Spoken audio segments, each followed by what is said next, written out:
Hello and welcome to episode number 17 to make your knee stronger, strengthen your hammies. I'm Robin Robertson, founder of Healthy Knees Coach and international best-selling author. I figure I was born with a crappy pair of knees so that I could help you avoid the mistakes that I made and benefit from the many successes I achieved in my long and sordid knee history. Fast forward past multiple knee surgeries, ultimately with both knees replaced, plenty of life experience and study into the latest research for knees, and I'm stronger and healthier than I've ever been. I want to help you get there too. I share these lessons with you that will change your knees and probably change your life to give you the strength, stamina, and stability to get back to doing the things that you love. If you suffer from knee pain or want to avoid it altogether, you are in the right place, friend. Let's get started. Now, what am I talking about with the hammies? Well, we're talking about your hamstring muscles. So we'll start with talking about where they are, what they do, and then I'll show you some beginning exercises for your hamstrings. Now, many people make mistakes by ignoring their hamstrings altogether, but they are a very large muscle group and one of the prime movers of your knee. So you want to make sure that your hamstrings are as strong and as flexible as they can be.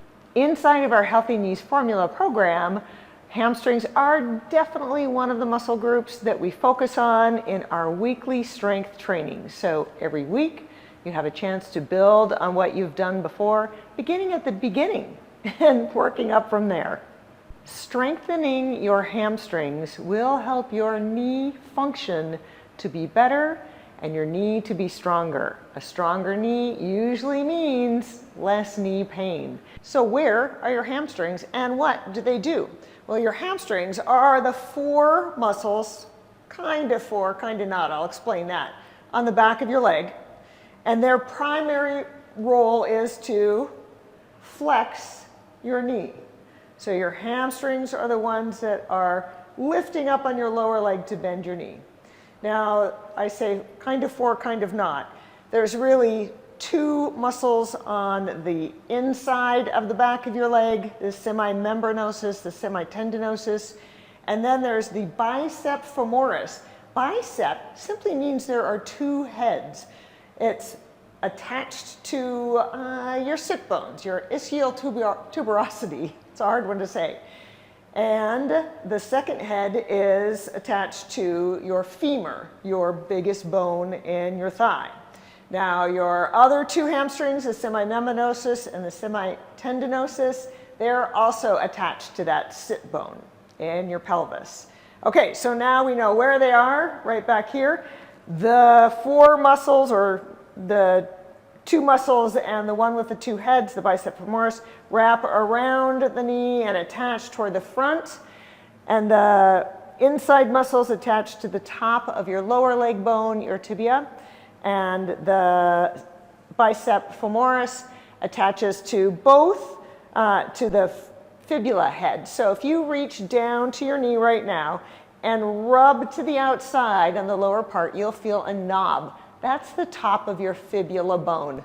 So cool, I know. All right, so now that you know where they are, you might wonder, why on earth are they called hamstrings? Well, my anatomy physiology book had reminded me that they are called hamstrings because when you are hanging a ham to smoke, these are the muscles on the ham by which it is strung up. I know, kind of gruesome, but there you go. Hamstrings are actually named after smoking hams. All right, let's move on to the exercises before it's too late. So one of the very basic exercises to start with, if you've not been paying attention to your hamstrings at all, is simply to stand erect. You can put your hands on a wall and, keeping your knees side by side, lift up with your heel. What you don't want to do is this. You're not lifting your leg forward. You're simply lifting your heel toward your butt. If you want to make that a little more challenging, you can add some ankle weights to that and just repeat. Bringing heel to butt. Now you may be able to get farther or not very far.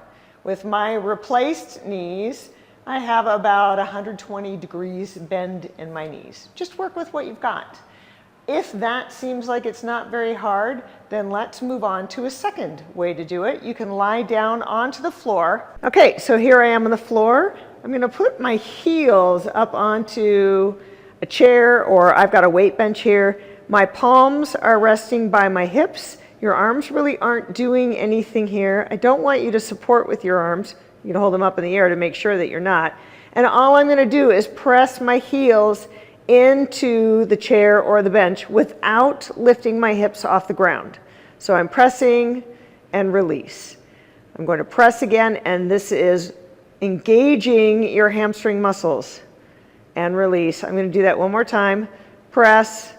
Maybe there's a little tiny lift from your hips from the floor, and release. Now for some people this does not feel so good with your knees, so here's another one to try. I'm just going to change around position, put my feet on the floor. This time my hands are going to help brace a little bit, so hands are palmed down by my hips. My feet are about hip width apart, and all I'm going to do, I'm going to squeeze my butt before I lift and press my hips up and come on down. So this is one to repeat many times. If you're just starting, starting with 8 to 10 times is a good idea. I like squeezing your butt first because that helps stabilize your core and your low back, and then press up. Now, if that starts to become easy, there's two ways to make it harder. Either you could grab a weight, a heavy book, a jug of water, and put it on your hips, and that way you're having to work with more weight on your hips. Or you can move to some of the advanced moves like marching. So I'm going to lift one leg up and set it down. The key is I don't want to rock my hips. If my hips start rocking, that's not good.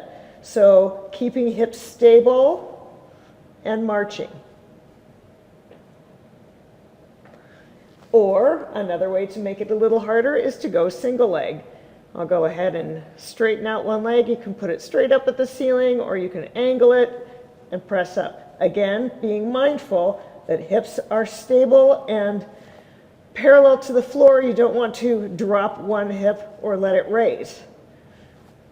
And if this seems like it's too hard, then back up to one of the other ones for your hamstrings.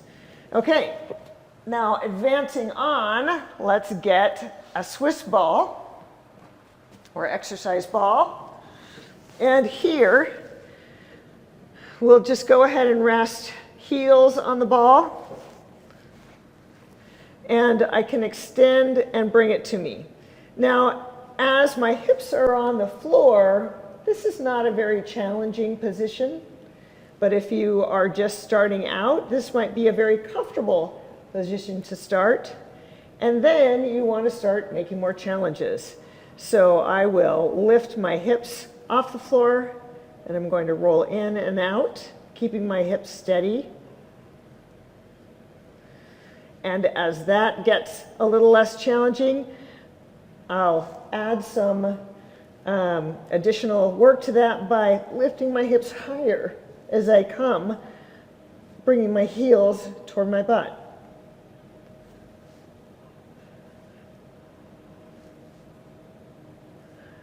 And that brings lots of good challenges for you for strengthening your hamstrings. What I'm not talking about today are deadlifts, because that deserves an entire separate video. Deadlifts are one of my favorite ways to strengthen your hamstrings, but the moves that I showed you today are some that you can start with, especially if you haven't been doing much of anything. Okay, you have some work to do with your hamstrings. Thank you so much for spending time with me today. Please like the video below if you found it useful. I hope you'll subscribe to the Healthy Knees for You YouTube channel, and I'll see you again next week. Bye for now.